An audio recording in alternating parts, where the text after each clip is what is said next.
22A నిషేధిత జాబితా అంశంపై మంత్రి పొంగులేటి శ్రీనివాసరెడ్డి కీలక వ్యాఖ్యలు చేశారు. అధికారుల పొరపాటుతోనే 22A రిజిస్ట్రేషన్ల విషయంలో ఇబ్బందులు వచ్చాయని, ఇప్పటికే సమస్యను పరిష్కరిస్తున్నామని తెలిపారు. నిన్న 22A జాబితాకు సంబంధించిన 5కు పైగా రిజిస్ట్రేషన్లు జరిగాయని చెప్పారు. ఇవాళ గ్రేటర్ పరిధిలో పలు సబ్ రిజిస్ట్రార్ కార్యాలయాలను సందర్శిస్తానని వెల్లడించారు. మరోవైపు మాజీ మంత్రి హరీష్ రావుపై పొంగులేటి తీవ్ర విమర్శలు చేశారు. కాళేశ్వరం కూలితే హరీష్ రావు ఎందుకు బాధ్యత తీసుకోలేదని ప్రశ్నించారు.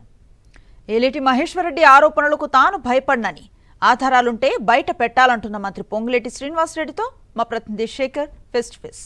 తెలంగాణ రాష్ట్ర వ్యాప్తంగా 22A నిషేధిత జాబితా మీద రాజకీయ రచ్చ నడుస్తూ ఉంది.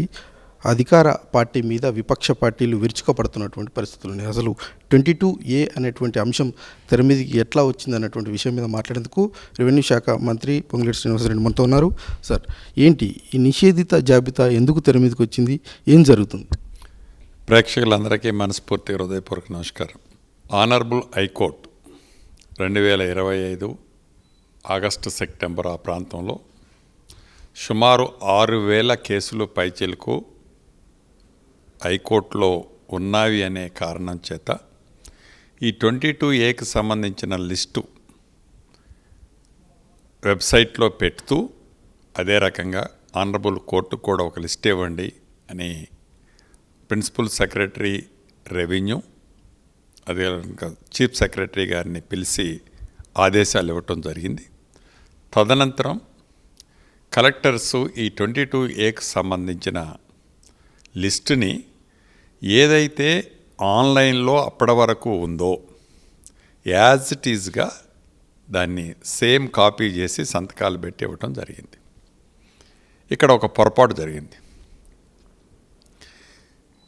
ఉమ్మడి ఆంధ్రప్రదేశ్ ఉన్నప్పుడు కానీ, రాష్ట్ర విభజన జరిగిన తర్వాత కానీ, ఏవైతే ప్రభుత్వ ఆనాడు ఉమ్మడి ఆంధ్రప్రదేశ్లో కానీ, తెలంగాణ రాష్ట్రం ఏర్పడిన తర్వాత తెలంగాణ రాష్ట్ర ప్రభుత్వం కానీ వివిధ జీవోలు, మెమోలు, ఆర్డర్స్ రూపంలో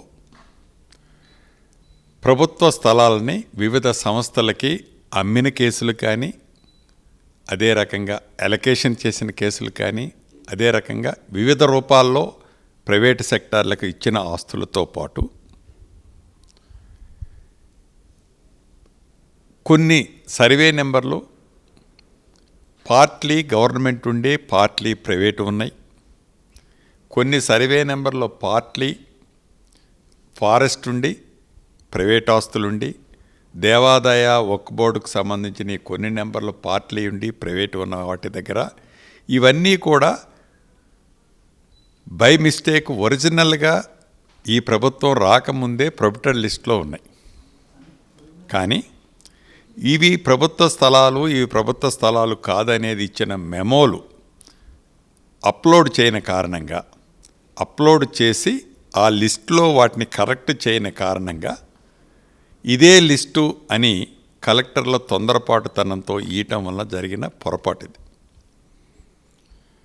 దీన్ని గడిచిన 15 రోజుల నుంచి మేము గమనించి నిన్న జరిగిన ఉన్నత స్థాయి ఈ 4 జిల్లాల కలెక్టర్లు, ఉన్నత స్థాయి స్టేట్ లెవెల్ ఆఫీసర్స్తో జరిగిన మీటింగ్తో కలిపి 3 పర్యాయాలు దీని మీద ప్రత్యేకంగా రివ్యూ చేసుకోవడం జరిగింది. నిన్న ఒక్కరోజే సుమారు 4.5 గంటల రివ్యూ తీసుకొని ఏవైతే పొరపాట్లు జరిగాయో, ఏవైతే అప్లోడ్ చేయలేదని నిజంగా సామాన్య ప్రజలు హైదరాబాద్ ఈ కోర్ ప్రాంతంలోనే ఎఫెక్ట్ అయింది. ఇది 100 గజాలు ఉన్న వాళ్ళకి, 120 గజాలు ఉన్న వాళ్ళకి, 150 గజాలు ఉన్న వాళ్ళకి ఆ సర్వే నెంబర్ ఒక 252 సర్వే నెంబర్ అంటే ఆ సర్వే నెంబర్లో బై నెంబర్లు అన్నీ ఆటోమేటిక్గా ప్రొహిబిటెడ్ లిస్ట్లోకి వెళ్ళిపోయిన కారణంగా ఇబ్బందులు ఉన్నమాట వాస్తవం.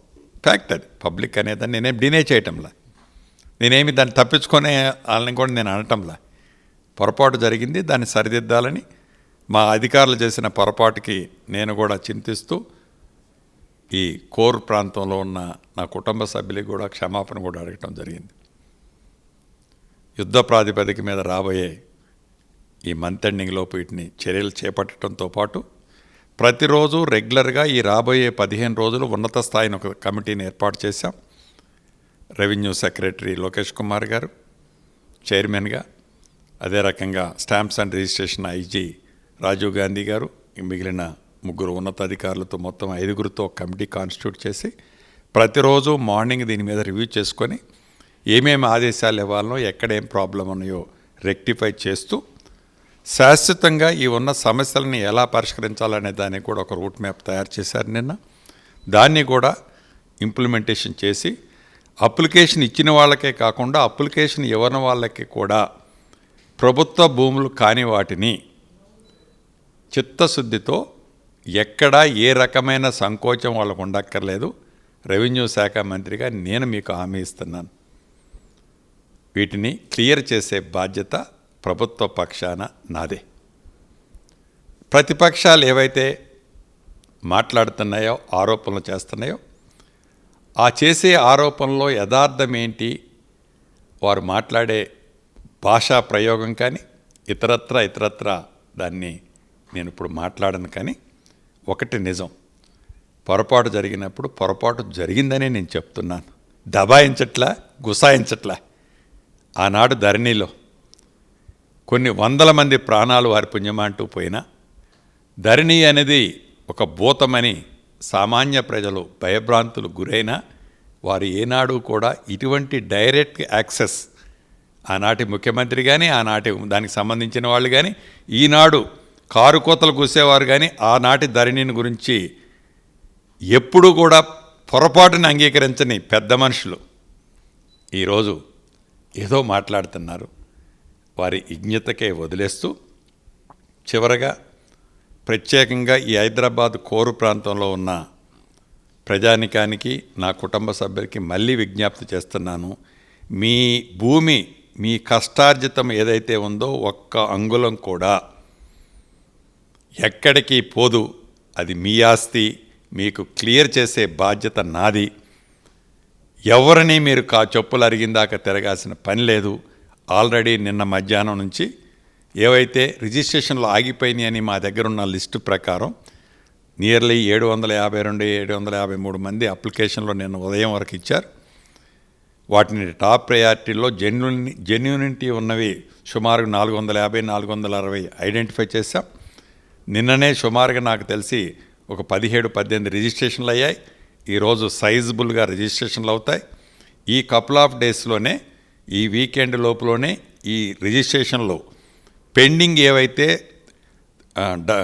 22A వల్ల ఆగిపోయాయో ఆ రిజిస్ట్రేషన్లన్నీ ఈ వీకెండ్ లోపులోనే కంప్లీట్ చేయటమే కాకుండా మిగిలినవి ఏవైతే 22Aలో ఉన్న మిగతావి ప్రొబిటెడ్ లిస్టులోకి జీవోల ద్వారా, వివిధ ఆదేశాల ద్వారా క్లియర్ ఉన్నాయో వాటన్నిటిని కూడా మ్యాక్సిమం ఈ మంత్ ఎండింగ్ లోపల వాటిని క్లియర్ చేయాలని కూడా ఆదేశాలు ఇచ్చాం. రెగ్యులర్గా అధికారులు కూడా అదే ధ్యాసలో, అదే పనిలో ఉన్నారు. నేను కూడా ఈరోజు 1-2 సబ్ రిజిస్ట్రార్ ఆఫీసులు కపుల్ ఆఫ్ అవర్స్లో విజిట్ కూడా ప్రత్యక్షంగా చేయడానికి గ్రౌండ్లోకి వెళ్తున్నాను. సార్, మీరేమో అధికారుల కొంత తప్పిదం జరిగింది, పొరపాటు జరిగింది అన్నట్లుగా మీరు చెప్తున్నారు. కానీ హరీష్ రావు మాట్లాడుతూ కమిషన్కు సంబంధించినటువంటి అంశాన్ని లేవనెత్తా ఉన్నాడు, శ్వేతపత్రం విడుదల చేయాలంటున్నాడు. ఏం చెప్తారు? మాట్లాడే ముందు నైతిక హక్కుతో మాట్లాడాలి. మీరు అధికారంలో ఉన్నప్పుడు, అధికారంలో లేకముందు మీ ఆర్థిక పరిస్థితి ఏంది, అధికారంలోకి వచ్చిన తర్వాత మీ ఆర్థిక పరిస్థితి ఏంటి? ఏదైతే 30% అనే మీరు పదే వాడుతున్న పదం, మీ బ్రెయిన్లో తిరుగుతున్న పదం, 10 సంవత్సరాలు మీలోనే అది కొట్టుకుంటున్న పదం, దాన్ని ఇవాళ అధికార పార్టీ మీద రుద్దే తాపత్రయపడుతున్నారు. శ్రీనివాసరెడ్డి అనే వ్యక్తి ఈరోజు ఎదిగినోడు కాదు. ఎప్పుడో 25 సంవత్సరాలు 27 సంవత్సరాల నుంచి వ్యాపారంలో ఉండి దినదిన అభివృద్ధి జరుగుతూ వచ్చినోడు. మీలాగా స్లిప్పర్లు వేసుకొని అర్ధరాత్రి ఈ స్థాయిలో ఉన్నోడు కాదు.